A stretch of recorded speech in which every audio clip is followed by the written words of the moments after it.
Hello everyone, my name is Jen and welcome to the Book Refuge.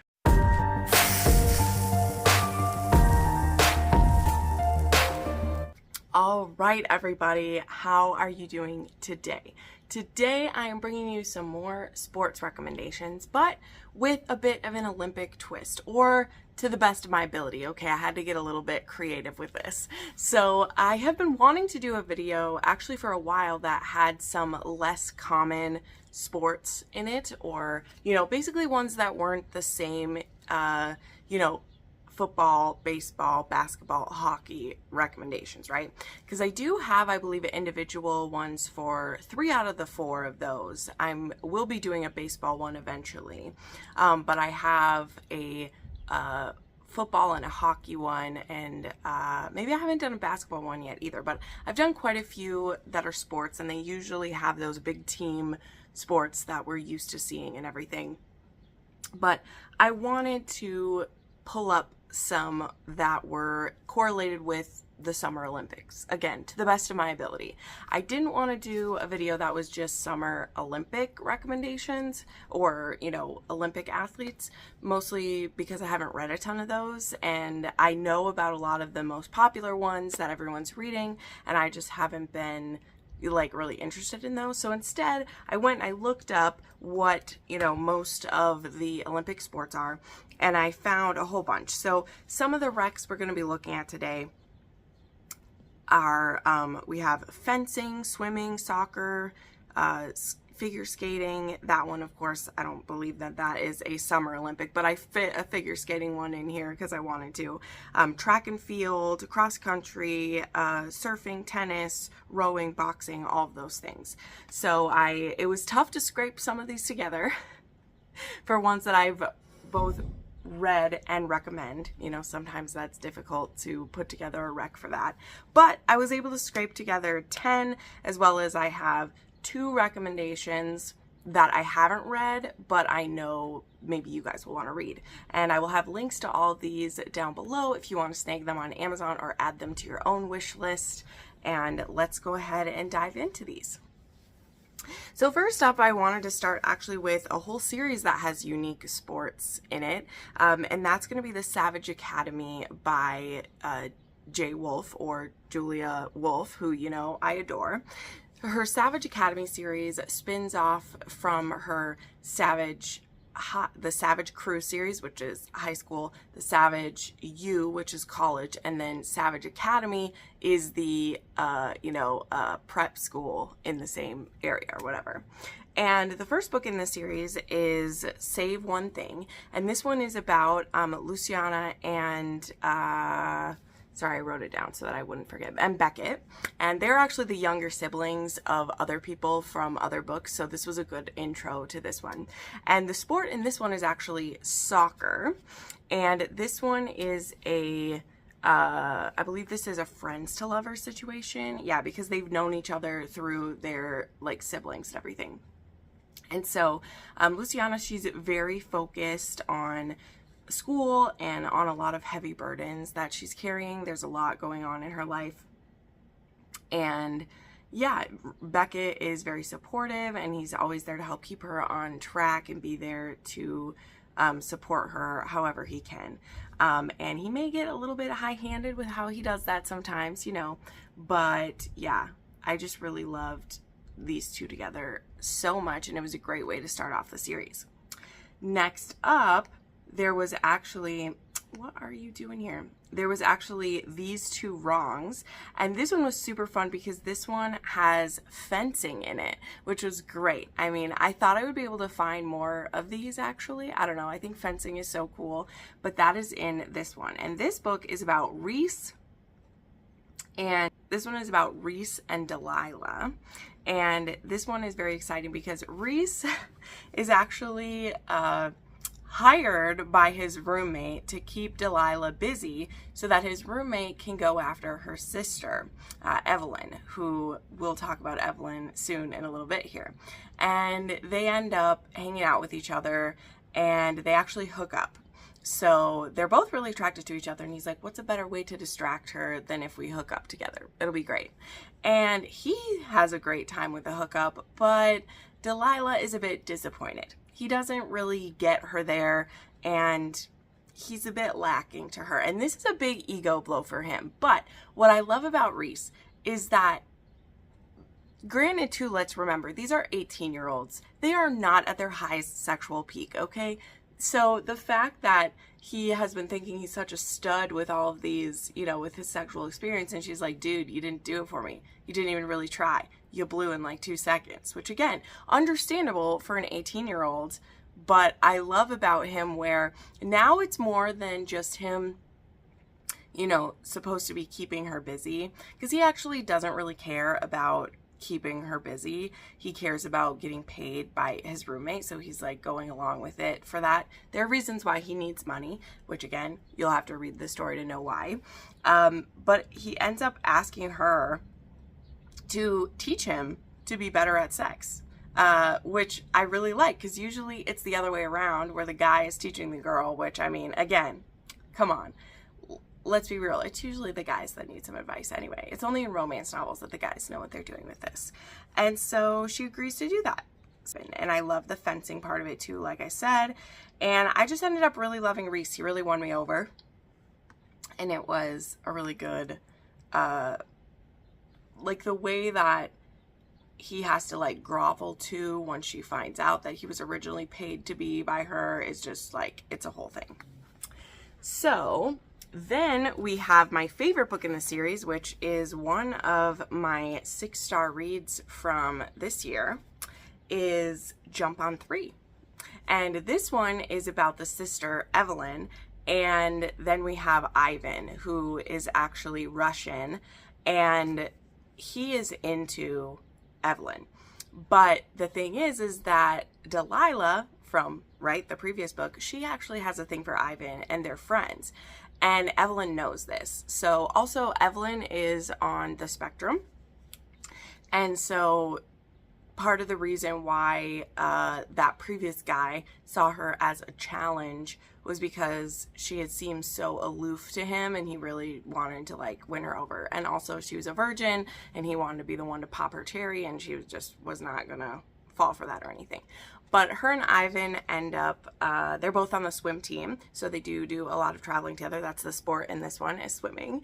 And he is really into her. And the thing is Evelyn is never going to go for him because her sister liked him. But the thing is like her sister is happily with Reese now. She's not interested in Ivan anymore. But in Evelyn's mind, she, you know, is never going to go for someone that her sister liked first, because that would be betraying her sister, and her sister is just so precious to her. They're also twins, by the way. So there's a really deep connection between the two of them. So that is something that they will have to overcome to get where they're going. Now, there is this one study room in the library that Evelyn loves the most. It is her favorite place to go and study and prepare for her tests or project she's working on. And one day there's someone else who has checked out the room first, because it's first come, first serve. You can't like request it ahead of time. And it turns out it's Ivan who's in this room. He doesn't know that this is a room that she loves or anything. And so she leaves this like kind of strongly worded note on the outside of the room.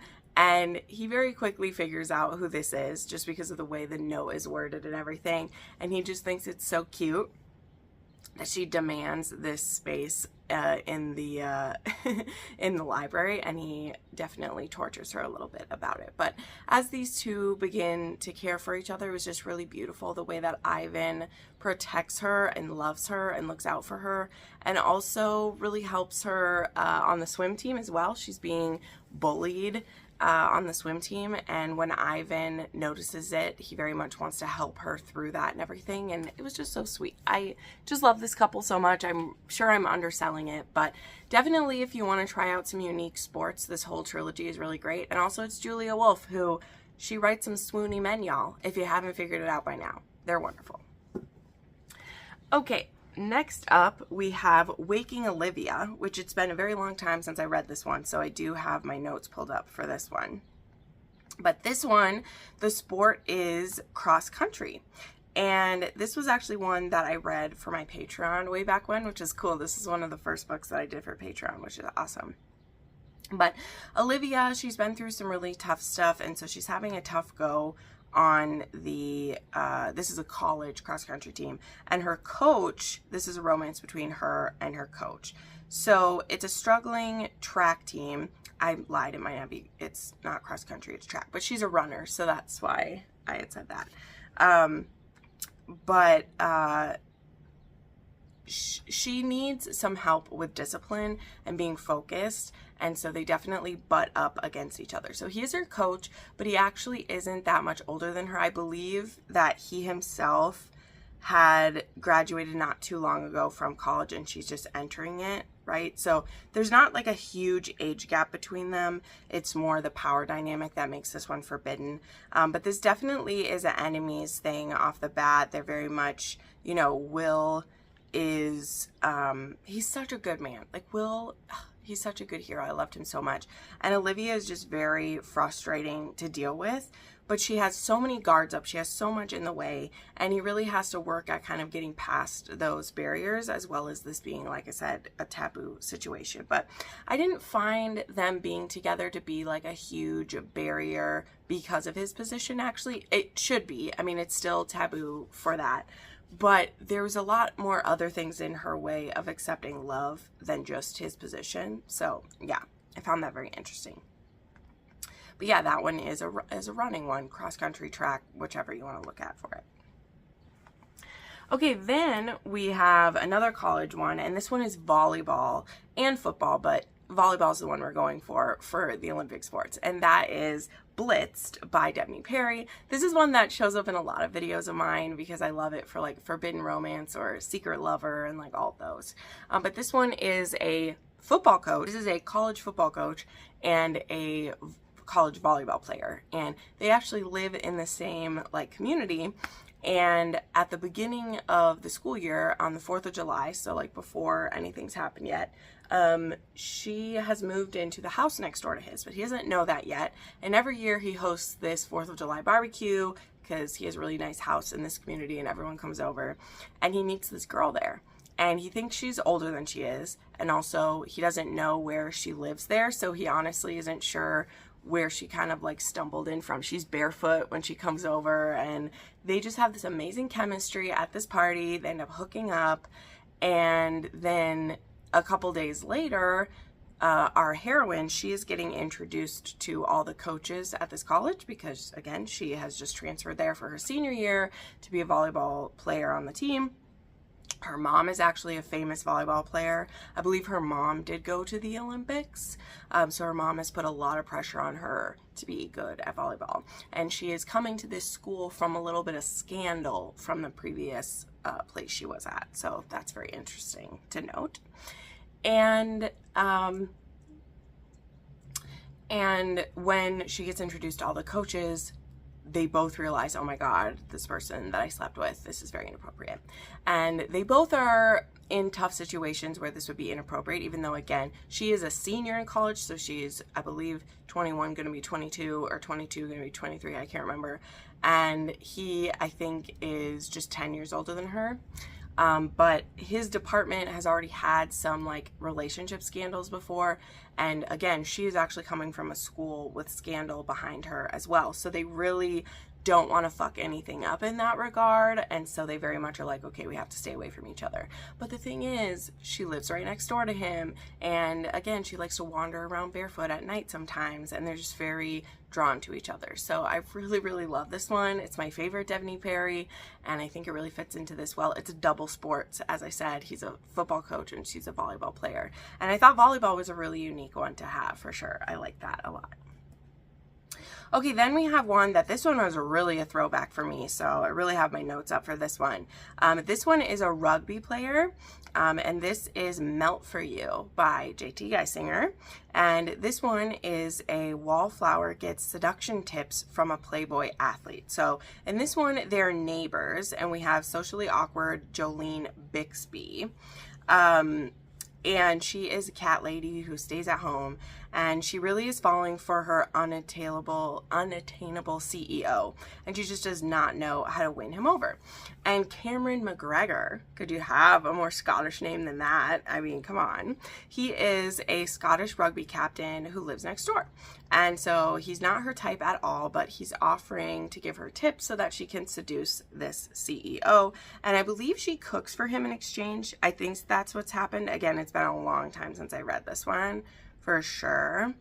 Also, this is a part of her like slow burn series. And like, guys, we aren't joking about it being slow. So I remember that's one of my notes on here is like they weren't kidding about the slow burn.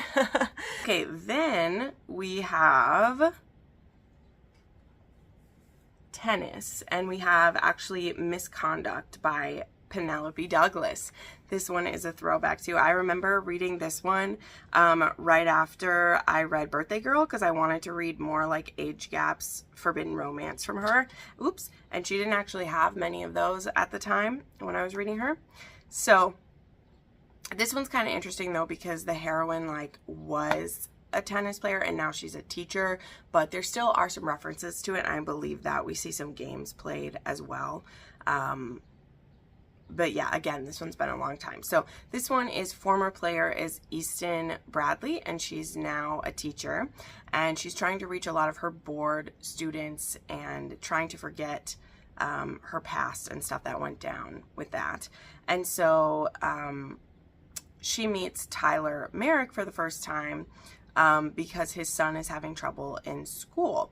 And so his teenage son, there's a lot of like angst because I believe the divorce was pretty recent. I'm not sure with that one. But when Tyler and Easton meet each other, he has some things to say about her teaching style. He doesn't agree with the way she's teaching her class, and they end up having this really heated discussion, and one thing leads to another, and now these two are having an affair.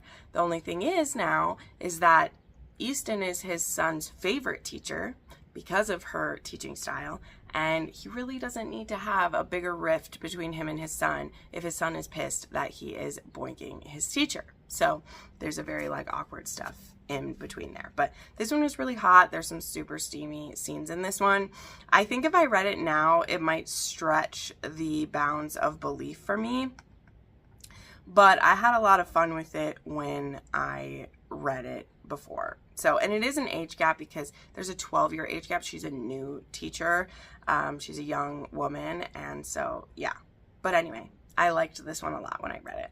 I skipped the figure skating one. Oh my gosh, I'm so sorry. I skipped Unsteady. How could I do this? There is Unsteady. This one is hockey and figure skating. And this is one of my favorite books of the year too. This is a 6-star read. I adored it with my whole heart and soul. And this one is another Reese actually, and Sadie. And so Sadie, she's a figure skater. Reese, he's a hockey player. He recently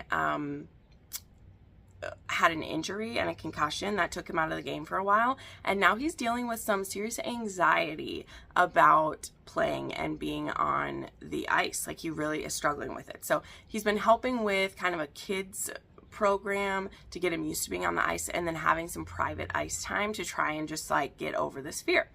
And he first meets Sadie when she comes to pick up her little brothers at this event this kids hockey thing that he was doing, and they get off to like a bad start. The next time they run into each other, he is actually having a panic attack on the ice, and she's come in for her ice time to, you know, practice her skating and practice her programs and everything, because she's trying to make it to the Olympics. And she actually helps him through his panic attack, and now Reese is fascinated with her, and he found so much comfort in the way she helps him to breathe through it. There's a playlist that she actually, like, she puts an earbud in his ear and is like, just listen to the music with me.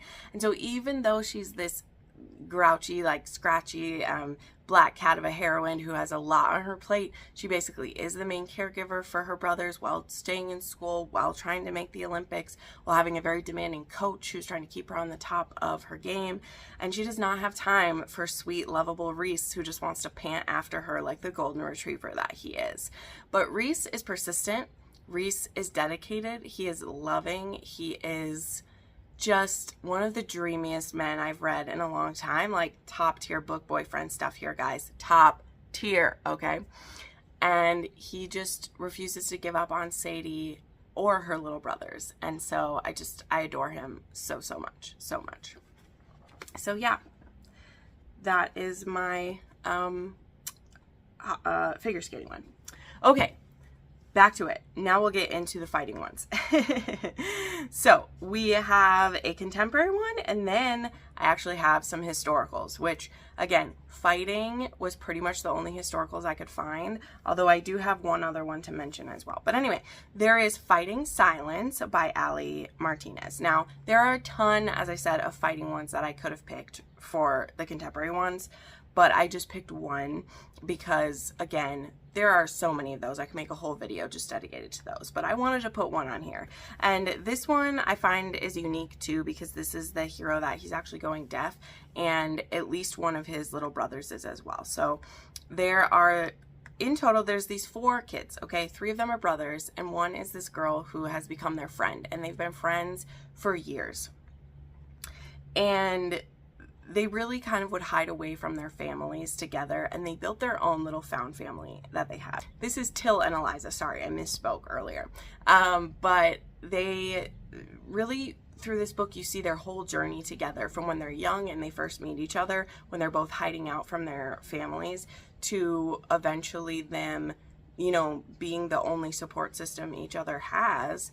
And when it's finally time for him to make it big, she's the only one that he wants in his life, for sure. And then we're also struggling with him losing his hearing and just how devastating that is for him, and her finding a way to support him and be there for him and help him be ready for, you know, all the good things that can come in his life. So yeah.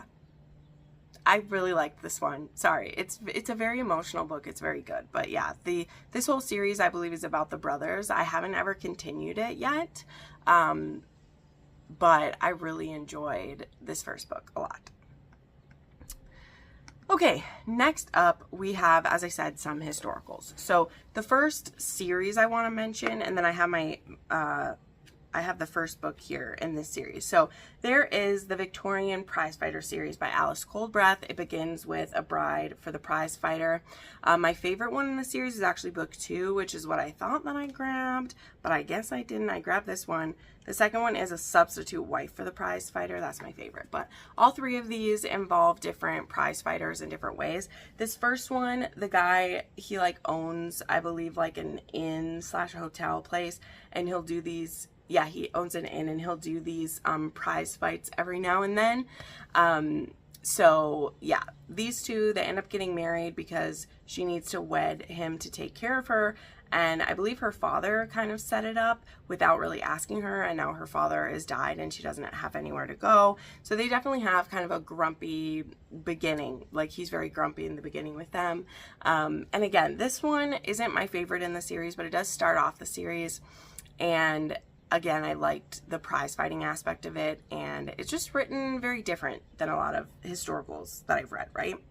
And then the second book, A Substitute Wife for the Prizefighter, is what it says. Like, the hero is supposed to marry the heroine's cousin, actually, and then when he finds out that the woman he was going to marry is not as wonderful as he thought he was, he ends up kind of rescuing the heroine, because she gets disowned by the same family he was going to marry into, and so he offers her to make her his wife. And he is actually a traveling prizefighter. Him and his brothers, they travel around, and it's almost like a circus. It's a traveling fair type thing. And so there are also other people within the fair that she gets to know, and I really liked it too, because they're kind of stuck together in his very small, like wagon. You know, it's one of those wagons you'd see in the, you know, with traveling, what am I trying to say? Because I don't want to say just traveling bands of people who would offer, you know, fortune telling, and they'll do the different events and everything, right? And they're stuck together in this very tiny wagon, and so it really forces them to get to know each other, which I liked. So yeah. Okay, a couple other that I have read. So we have No Good Duke Goes Unpunished by Sarah McLean. This one, oh my gosh, stop it.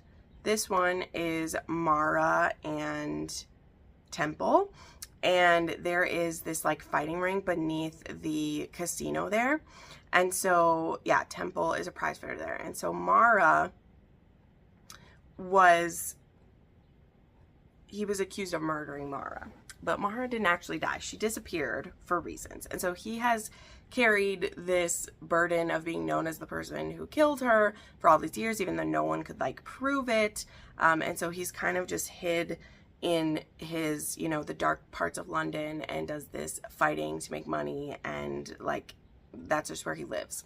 And now Mara has resurfaced, and in trade, Temple realizes that she's the one who can clear his name. And so she's going to have to do that for him. But there are reasons why she ran away and why she made it seem like she died.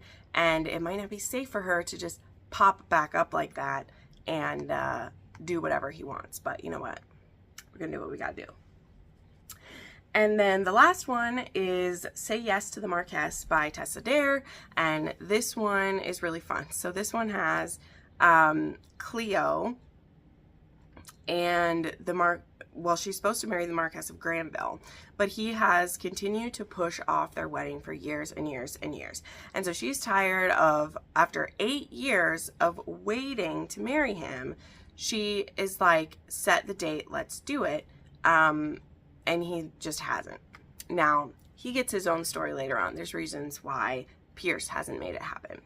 But then we have Rafe, who is a prize fighter and a notorious rake, and Rafe is the brother of Pierce, and he's determined that his brother is going to marry Cleo. So he sets about planning the wedding, setting the date, and making it happen, because he's like, this has to happen. So basically he becomes her wedding planner and is trying to make it happen. Meanwhile, she's falling more deeper in love with him, and he doesn't feel like he's good enough for her. He's this dirty prize fighter, and she's meant, you know, to be married to the Marquess and not to be for him. But, you know, things are going to work out the way that he thinks they will, for sure. So anyway, those are the ones that I have read and recommend. Now, I do have 2 others to mention that I haven't read, but I'm going to link them down below just in case. So the one that is also a historical, that when I asked people for them, I remembered this before but I haven't read it. That's why it's not on my recommendations. So there is The Heiress Hunt by Joanna Shoup. This is the first book in her, I don't remember what this series is called, but it's the first one. Now, this is actually the only one in the series I haven't read. And the reason I haven't read it is that most of my friends really didn't like this one. And my friends are Joanna Shoup stans. So I had read a couple of hers and didn't love them. And so when they didn't love this one, I didn't read it. But they loved every other book in that series, and so have I. So maybe someday I'll go back and read this one. But I know that this one has tennis in it, which again, for being a historical and having a sport like that, I definitely wanted to put it on this list for you guys because that's really cool. And then another book which just came out, and I do really want to read this because I just watched her writing vlog, and McKay just put out a book called Starting Line, which I believe is about a swimmer and a gymnast, I believe. And it looks so good. It's about their lead up to the Olympics and like Olympic trials, and they're being filmed for a documentary about preparing for the Olympics. And yeah, I watched her writing vlog for this, and I don't really love rock star romance, which is what she's written before. And you know, being that I like know McKay and have met her before, I didn't want to read books of hers that I wasn't sure I would like and then have to, you know, I don't want to be critical of an acquaintance's book. I just don't want to. But this one looks really fun, and I think it might be one that maybe while I'm watching the Olympics this week, maybe I pick it up and slide it in. But I'm not going to tell anyone I read it unless I read it and love it, because again, I'm just not here to tear down someone who's living the dream, okay? A booktuber who's become an author, that's the dream, you guys. So I don't ever want to tear someone down for it. And I'm not saying it's bad. I have not read it. It looks so fun. So if you guys have read it, tell me if you liked it and if I would like it, because I'm pretty intrigued by it for sure. But again, I'll have all of these linked down below. Let me know what your favorite sport to watch is in the Olympics, and leave me some sport emojis down below if your sport has an emoji. I don't know. My favorite one to watch, I really like watching volleyball and swimming. And I also want to try to watch some of these unique sports this year. I need to look up the schedule because I would really love to watch, I think, like rowing. I think rowing is fascinating. And some equestrian stuff for sure. I love that too. So yeah, thank you so much for watching, my friends. It means the world to me, and we'll see you in the next video. Bye.